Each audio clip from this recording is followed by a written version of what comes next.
moment, a deep thinking moment, and of course a moment to be grateful to God.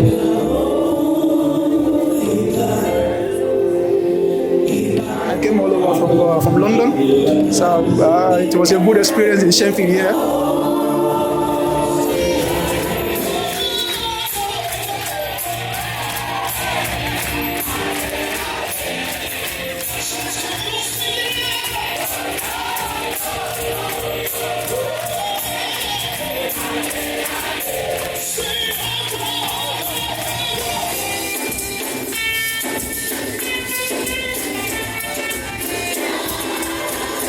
And I'm from Manchester. I've been dancing.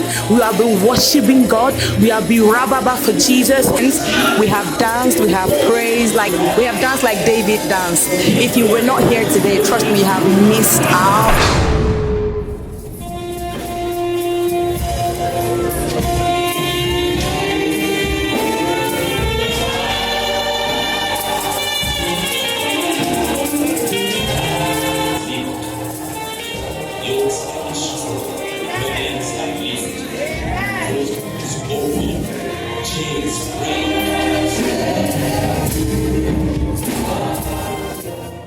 I look forward to attending the one for next year. Next year, yes. See you next year, guys.